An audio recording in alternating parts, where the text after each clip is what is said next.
a lot of people in this church, and that's really important. And I kind of want to concentrate on you guys this morning.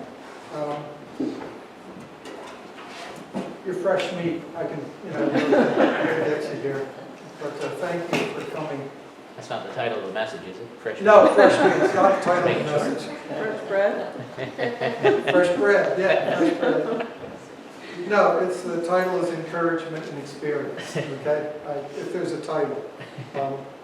We've been doing some series along the lines, and a couple of weeks ago I started in Colossians, Paul's letter to the church in Colossae, and I want to read what really is, some people think it's a poem that Paul wrote. It could have been a hymn in the very, very early church. It could have been a kind of a confession, like the Apostles' Creed, the pre-Apostles' Creed, way back at the very beginning of the gathering of the church. And it's in Colossians chapter 1. And the title is Christ is Supreme. And the Word of God records this way. Paul writes, Christ is the visible image of the invisible God. He existed before anything was created and is supreme over all creation. For through him, God created everything in the heavenly realms and on earth. He made the things we can see and the things we can't see, such as thrones and kingdoms, rulers, and authorities in the unseen world. Everything was created through him and for him. So he existed before anything else, and he holds all creation together. Christ is also the head of the church, which is his body. He's the beginning, supreme over all who rise from the dead. So he's first in everything. For God in all his fullness was pleased to live in Christ. And through him, God reconciled everything to himself. He made peace with everything in heaven and on earth by means of Christ's blood on the cross. This includes you who were once far away from God. You were his enemies, separated from him by your evil thoughts and actions, yet now he has reconciled you to himself through the death of Christ in his physical body. And as a result, he has brought you into his presence. And you are holy and blameless as you stand before him without a single fault. This is a reading from God's word, and to his name be the honor and the glory. People will give themselves to someone or something greater than themselves. Who is the popular singer of this day? Taylor Swift. Who? Taylor Swift. Really not. That's one. Not Frank Sinatra. Who do you listen to? Nobody. Okay. Oh, wow. Okay. Please. Jonathan Davis. John Davis? Jonathan Davis. Jonathan Davis. Never heard of him. Come on, somebody. Hot 105.5. Who do we listen to? Brittany Swift, right?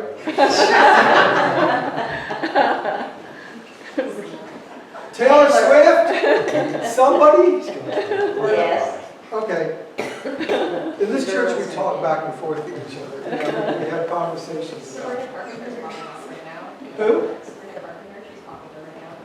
Sabrina Carpenter. Yeah, you may say that. That doesn't mean I know who you know that is. Anybody else? Who did you listen to, Billy, when you were young? Me? Yeah, I listened to Kiss. I'm going way back. come on. The Beatles. The Beatles. What's my favorite band was Meatloaf. Meatloaf. Yes. Wow, Bad Out of Hell. Did you have that album?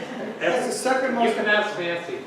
Sunday mornings at our place, I would put it on our album and play it.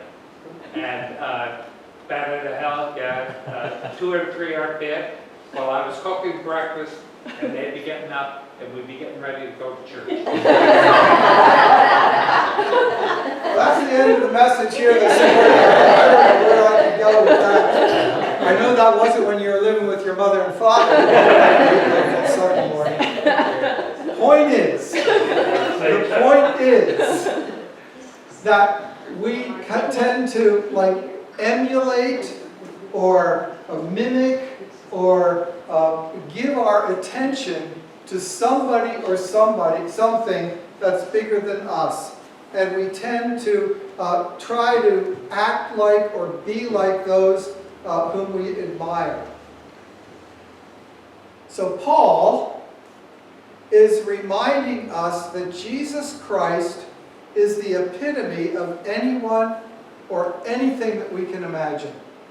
That's the whole point here, is that there is nobody bigger than Jesus. And people come to know Christ, hang on to this, not because of information, but because of an experience. You come to know someone by experiencing them directly, not just because you've got some information about them. So you can have some impact on people by reading about them or watching on a screen, but the true impact is when you meet that person or do that activity yourself. Let's have a couple of examples. Skydiving. How many of you have done skydiving? I didn't think anybody in here would have done that yet. Okay. So you read about skydiving and you might think that's crazy, or you might think, oh, I'd like to try that.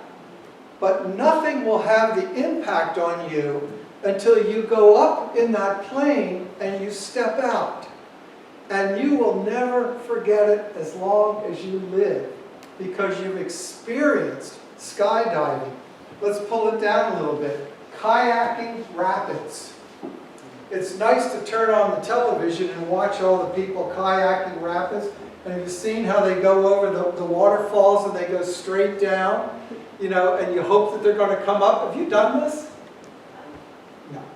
You think it's pretty cool.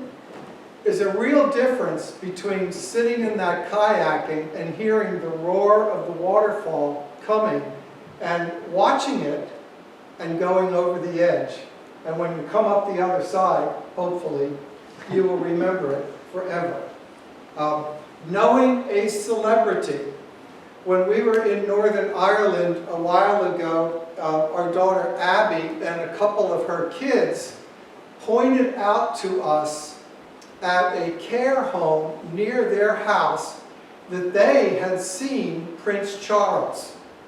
Prince Charles had showed up there for some kind of an event.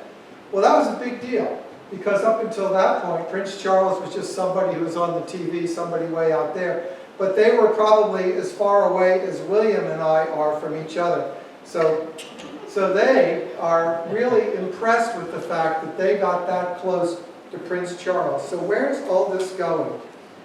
Paul experienced Jesus. Paul had an experience of meeting Jesus. And you all know that that happened on the Damascus Road, right?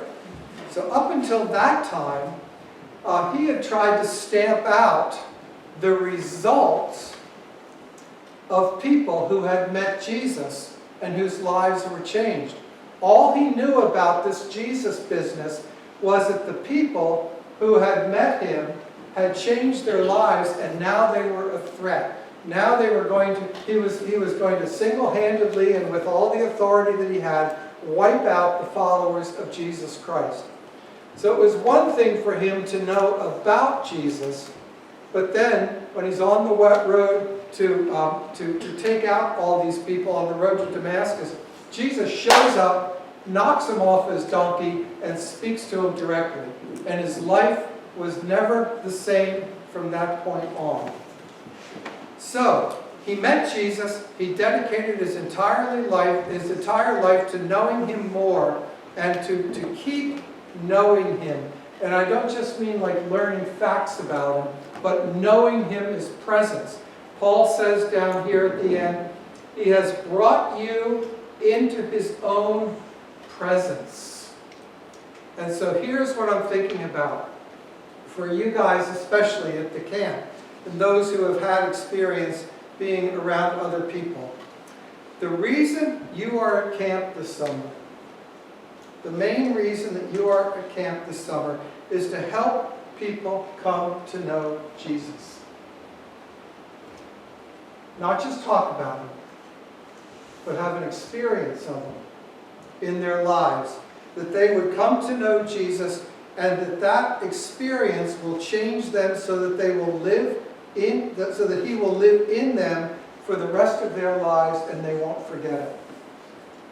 Last summer, when I was at the dedication service, which unfortunately I won't be able to be at this Sunday because of Mary's wait, I was talking with a gentleman who's, he's well into his 80s.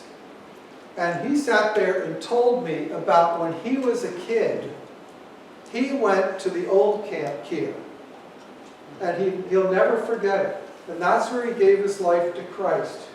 And this guy is in his 80s now, and he continues to support Camp Kier. He used to be one of those guys that would show up at the cleanup day, and do all the work around. Well, he's unable to do that physically now. But he writes a check every year to support Camp Kier. And he shows up at whatever event he can. And he also prays for the camp, and this year he'll be praying for you. He met Jesus at Camp Kier, and it changed his life. We have people in our family who gave their lives to Christ when they were camp counselors. One was the waterfront director, and he says, "Oh yeah, I gave my life to Christ when I was at Camp Kier," and his whole life changed along the way. So where I'm going with this is just this. You guys, this summer, don't just have a summer job. And you'll have to do all kinds of crazy things, at least I know Zan will. You'll do all kinds of crazy things, you'll put costumes on, you'll have skits, and you'll, mud fights, whatever kind of stuff you do. And that's all great.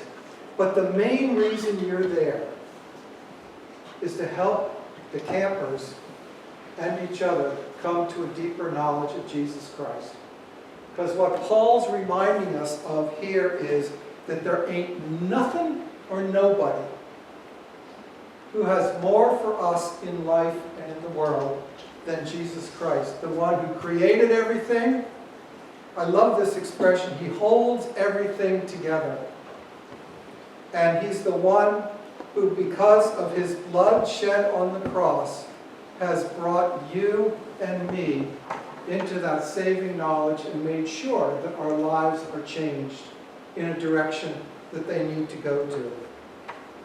So who is this that we're talking about? Number one, Paul says, he's God in a way that we can see.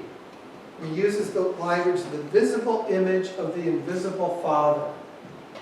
You guys are going to meet kids this summer, maybe some of them you already know, who may not be coming from the very best home situation. And they're going to want to see in you a reflection of Jesus, who is a reflection of the Father. And that's going to be something that's a pretty tall order for each one of you. But that's who you are representing. He says, secondly, he's the one who was there before anyone or anything was created, and through whom God created everything. That's a pretty tall order. Created everything, was there beforehand. And you, and I say that to all of us, we are to embody that image of the one who created everything and holds it all together. That's the third thing. He holds everything together. He's the first in everything. And God's fullness lives in Jesus and can in you and in the children and the others that you are going to impact. Because of the cross, number 5, only He makes peace with everything and everyone in heaven and on earth. You know, the world's a little screwed up right now. Maybe you've noticed that. We all have kind of become aware of that. All you have to do is turn on the news or listen to people talk about their lives and stuff. There's a lot of craziness and everything. And there are also a lot of like kind of opinions or schemes or plans to fix things up. And there are things and choices that we can make, but ultimately we have to come back to what Paul's telling us in this letter, that there is going to be no peace and no resolution to any of the craziness, either in the world, in people's lives, in your lives, apart from Jesus Christ.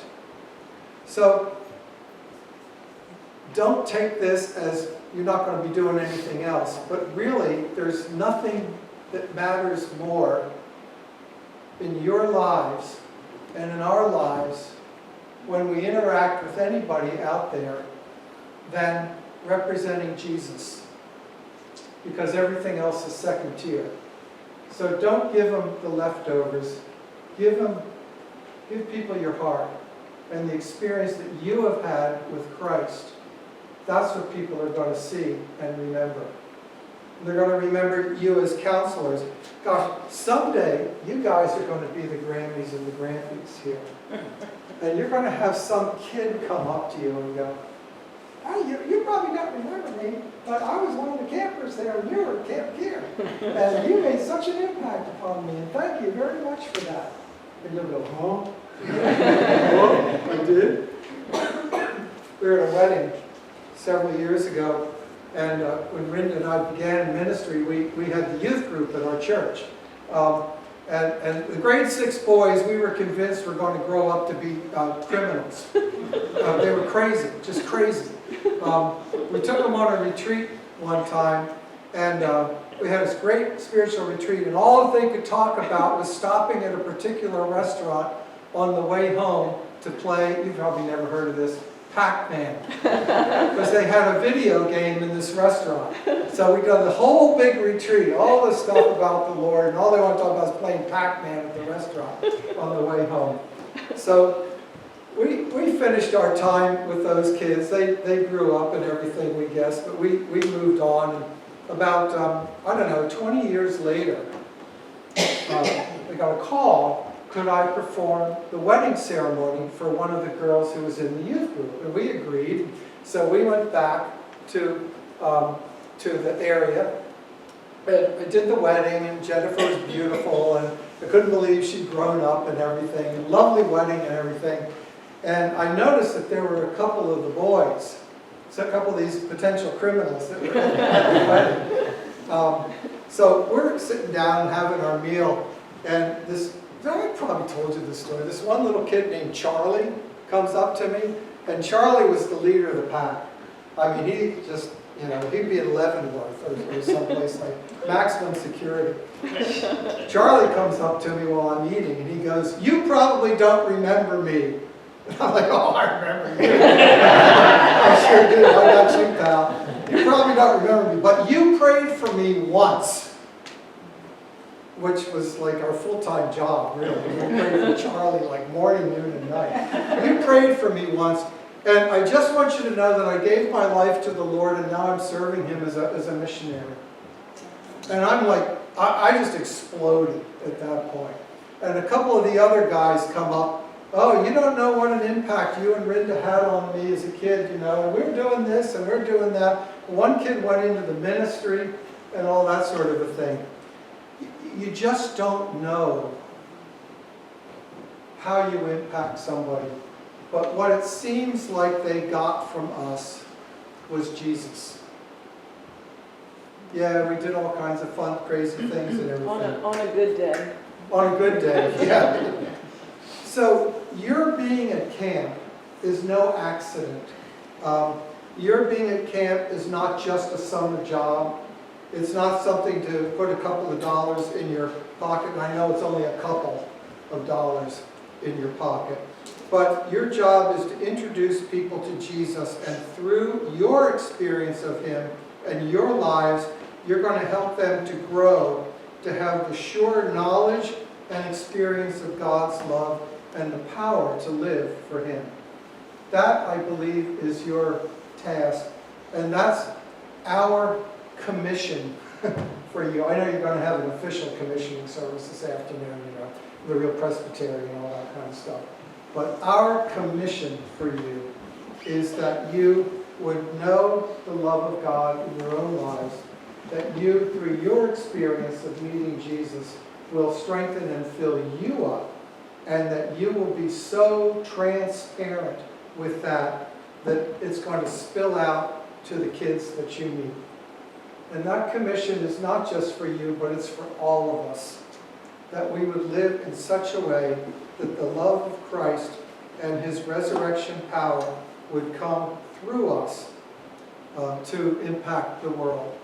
So, what we will do as a congregation is we will pray for you. We will do everything we can to support you. And we will do everything we can to encourage you, as it was said to someone with a lightsaber years ago, you will fulfill your destiny. And there's nothing wrong with the word destiny. But that's part of your destiny, that God has His story for your life.